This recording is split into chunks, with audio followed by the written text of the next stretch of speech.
Hello and welcome to the Smarter Conversations podcast, where we'll be weaving together voices from the cotton supply chain. This podcast is brought to you by the US Cotton Trust Protocol. I'm your host, Kathy Smith. I'm an independent freelance journalist.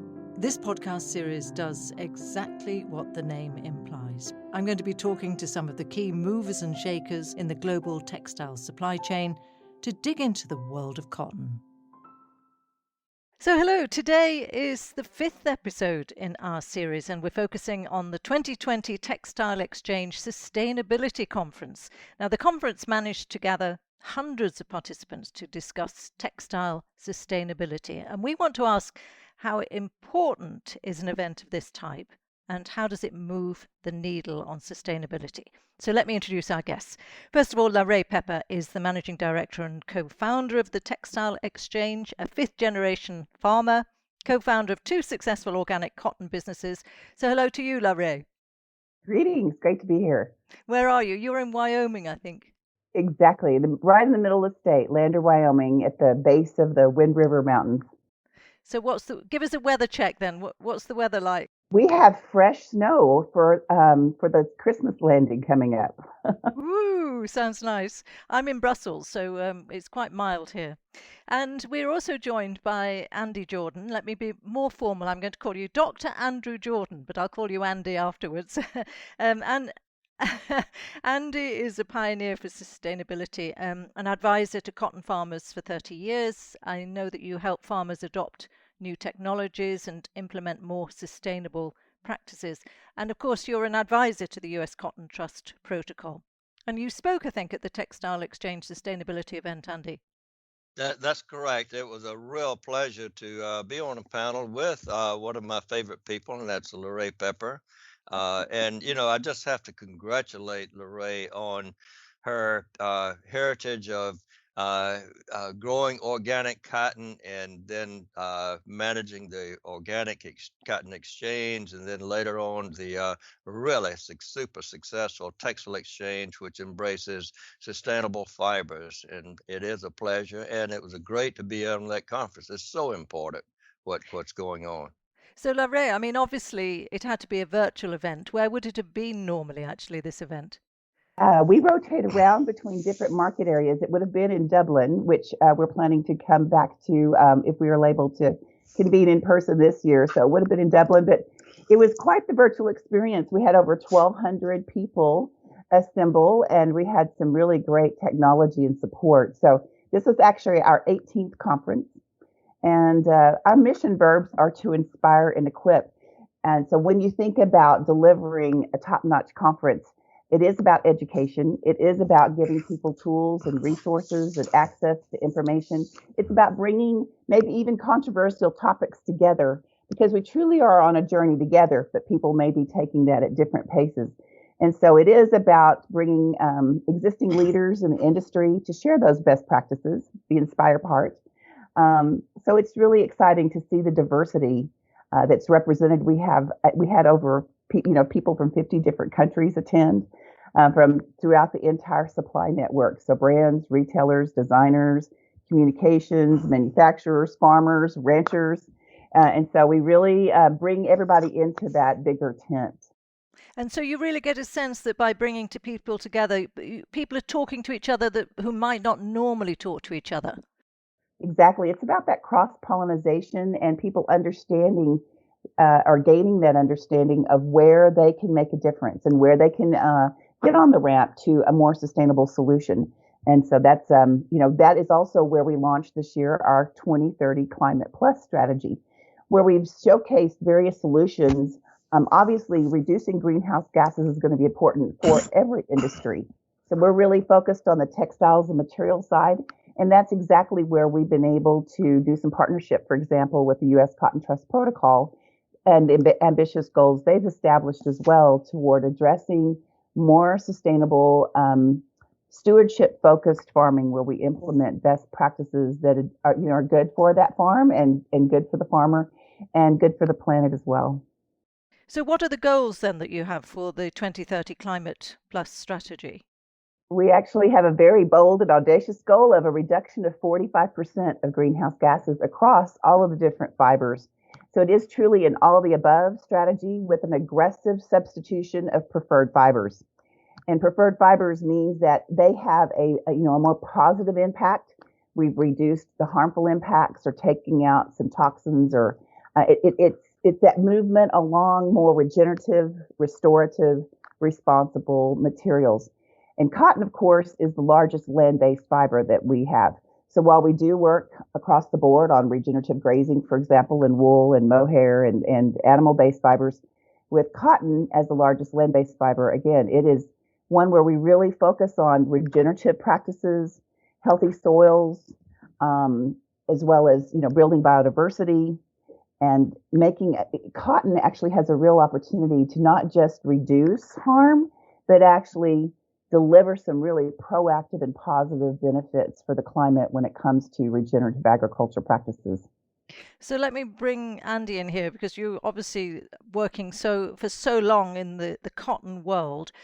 And I know that, I mean, we hear there about the goals and the data that's important. And so the Cotton Trust Protocol is all about collecting data as well. So how does it fit in with the Textile Exchange strategy? Well, it's really fascinating how it all comes together. Everything is connected. And in fact, uh, a few years ago, the U.S. cotton industry came together and began to discuss goals. Where do we want our part to be from the U.S. Cotton Trust? Well, actually, U.S. cotton industry. Where do we want to be when we grow up in 2025? So the most important thing is we're discussing the climate strategy, climate plus strategy of Textile Exchange, is that we had already set a target of a 39% reduction in greenhouse gases in the production of fiber. Interestingly enough, that's not all it takes. It also takes improved water use efficiency. We want to improve the efficiency of use of the land. The energy uses, if we can reduce our energy 15%, that will at least roughly be 15% of the greenhouse gases, because often greenhouse gases and energy is closely tied. But it's more than that. We also targeted soil, protect the soil, keep it from running off into the rivers and streams and blowing into the next state. And soil carbon, targets for increasing soil carbon. I'm mentioning all of those because none of these work by themselves. They all work collectively. And it's a challenge. It's to meet these goals. It's a challenge, Lorraine, to meet 45% reduction. But we're going to do it working together. So just tell me, Andy, though, when you're out there talking to farmers, what sort of reaction are you getting? And I mean, you say it's a challenge. Do they feel a little bit overwhelmed by the challenge, or are they up for it? Listen, many of them do feel overwhelmed, and that's not where I dwell in my conversation with farmers. Really, we work with them more on the standpoint of adopting these practices that improve their efficiency, and providing them data and information. And farmers, they all think they all do the same thing, but it's amazing when you're beginning to lay out the data and look at the contributions of the various production practices on various aspects of their production, their area. Of course, they're looking at profitability, they're looking at efficient use of the fields and farms, but it ties in. Biodiversity is one of those things that farmers are beginning to realize. We don't have to farm every square meter of land. We can put some of these land that's not being productive into really good use of ecosystem services for biodiversity, for improving the water quality, improving air quality, improving pollinator habitat. It's really fascinating. We're beginning to tie these together and go into these conversations with the farmers. Then they begin to tell me these things that are happening. Well, it's really interesting. And Larray, I know that you're also working on this list of preferred fibers and materials, which is pretty well established now at one of the milestones of the Textile Exchange, and the U.S. Cotton Trust Protocol been added to that. So how does that work then? Well, we work on kind of a multifaceted portfolio approach. we do have over 425 different members that have allowed us to have that interface with them, the best guidance and documents.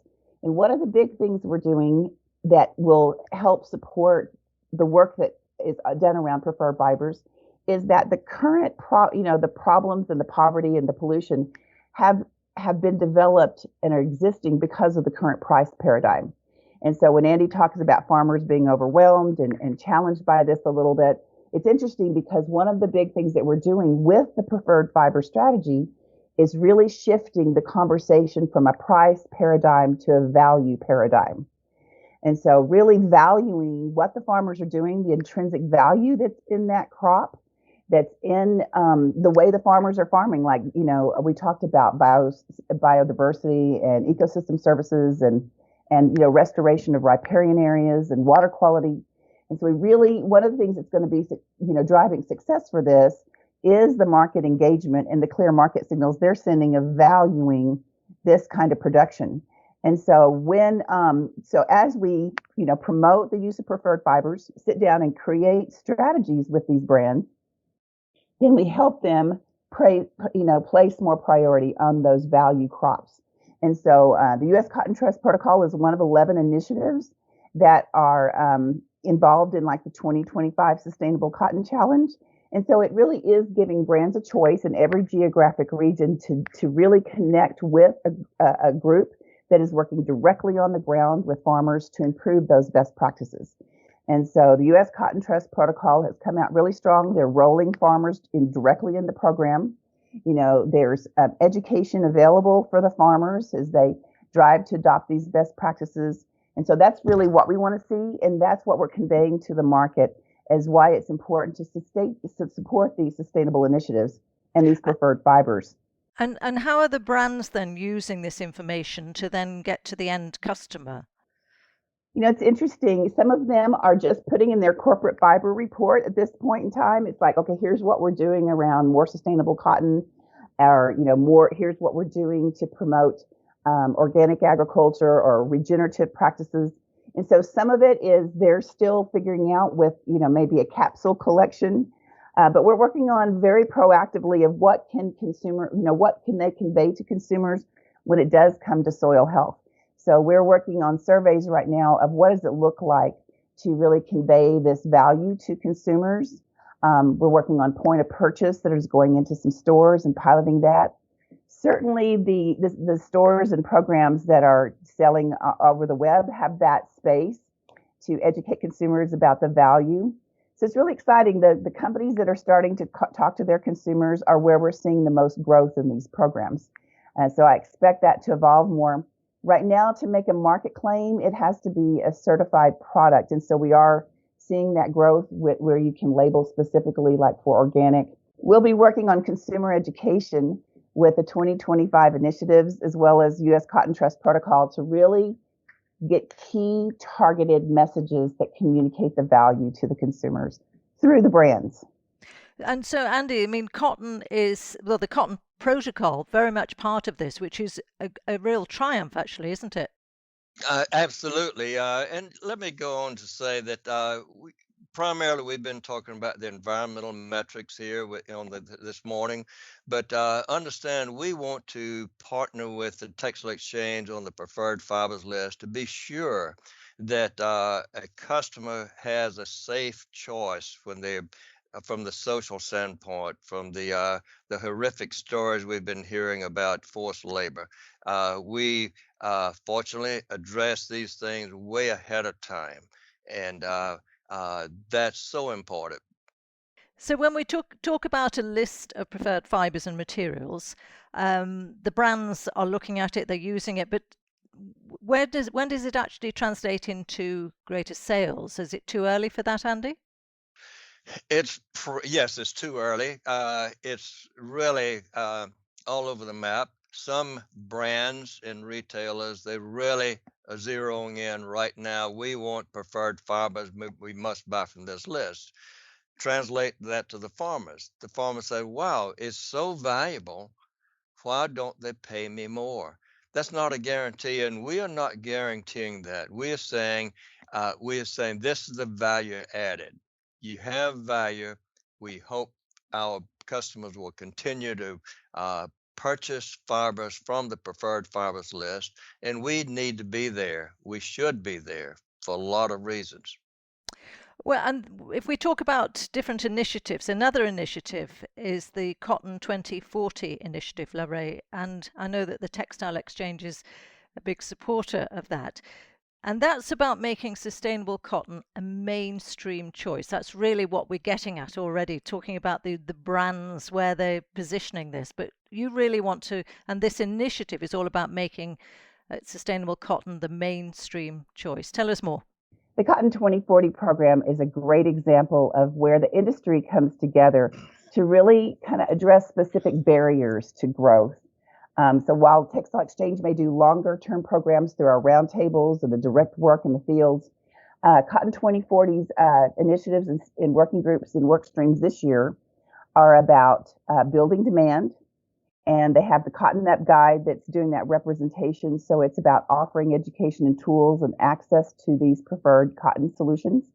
It's also about doing some research on climate mapping and the potential that climate has to create these hotspots, and where we can help, communicate that to farmers and help prepare to have more resiliency toward these climate hotspots that are starting to trend.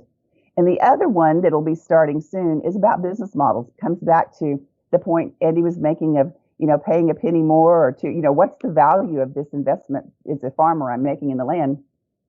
So it is really looking about the business models of how do we change again the price to value paradigm and pay for the value that the farmer is bringing to the table. So we're also working with a couple of different things in that business model journey. We're working on impact incentives that go directly back to the farmer to reward those best practices. So we're building a backbone for that and piloting it. So there's several different things that we're doing collectively. The other thing with Cotton 2040 is creating clear criteria that we can use across all the initiatives, like with a Delta framework, which has the common core performance indicators, so that we can say, here's the progress. And mapping, because U.S. Cotton Trust Protocol may be able to tell their story. Well, how does that fit into the context? So making sure we have clear messages that we can communicate, especially to the marketplace, about the progress that we're making in the cotton community toward delivering positive impacts. And Andy, so where will the U.S. Cotton Trust Protocol ambitions fit in with the Cotton 2040 ambitions?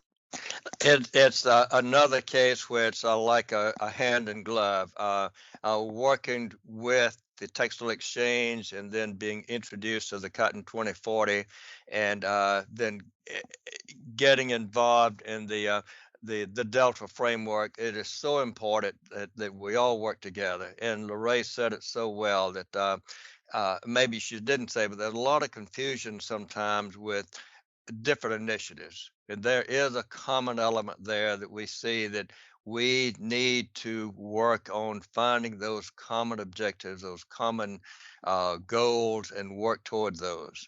Now, if one initiative has a particular benefit, such as cotton made and grown in Africa or cotton made in Africa, that's a real positive thing for those customers who have a heart for those particular organic cottons. It's a great opportunity for everybody. We're not all going to market the exact same, but there is a common element that we all strive for. I was going to say that about perhaps having some confusion over so many different initiatives. I mean, what would you say, Larray? It is, there's a lot of choices out there, and we want to make sure, for example, for cotton, it's grown in 63 different countries. How do we create a global solution? And, brands certainly want to have a way to communicate globally, because they're sourcing from all these different countries. And so they're not going to have a different label that this shirt was from India and this one's from the US. And so they want to be able, of course, there's, label claims that you're going to make about where it comes from, but the messages they get to the consumers is they ultimately want to say, we are, purchasing and being more responsible. And so, and like Andy was saying, some of the European customers especially want to support, the cotton that's grown in Africa, where we have, U.S. cotton has a high reputation for quality, and they really want to say this was grown, in the United States. So it is about giving choice to the brands for the products that they're making and how they want to differentiate themselves in the marketplace. But when it comes back down to it, we want farmers in every community to have the opportunity to participate in the market that is growing and is actually changing and transforming agriculture in a way that's going to be addressing, like Andy says, social components, environmental components. We want cotton to be a strong, viable, positive solution to help build resilient farm communities that are farming cotton in 2040 and beyond. And so like I say, I have a strong heritage. It's a 5th generation cotton farmer. I want to pass that on to my grandchildren and to their children. And cotton is a wonderful crop and a wonderful fiber. And we want to make sure that it's a protected and a promised choice for the future. So we're putting some of these programs and infrastructures in place to really be able to deliver that, not only for the farmers, but for all of us as consumers that, live and love in cotton. One of the phrases that I like best, Lorraine, when I was reading about you in preparation for this, when you said, if you want to change the world, change your socks. Exactly. I really like that. I think that should be the title of every campaign that there is on looking for sustainable cotton. Well, thank you both very much indeed. And next year, I guess you will, we hope, be face to face at your conference. What do you think? Or do you feel that going virtual brought many more people in, and that was perhaps a good thing? I don't know. What do you think, Lorraine? Absolutely. When it is about education, we definitely want to deliver greater visibility. But I do believe that there's going to be a core group of us. I don't know if it's going to be 800 or 900 or 1,000 or what it happens. But I do believe we'll end up having a hybrid conference of some in person, because you miss out on some of the networking and those tabletop conversations and the coffees that you have to really build those networks. But I feel like going forward, of course, we're always going to have this virtual component in our life. And and it's an opportunity to learn, and that is I'm a teacher at heart, so education is what will be transformative, and that's really what we've got to do here. Great. Well, thank you very much indeed to both of you, to Rhea Pepper and Dr. Andy Jordan. That's it for this edition of the US Cotton Trust Protocol Smarter Conversations podcast. And you can learn more about the Trust Protocol at trustuscotton.org. I hope you can join us next time. But for now, from all of us here, goodbye.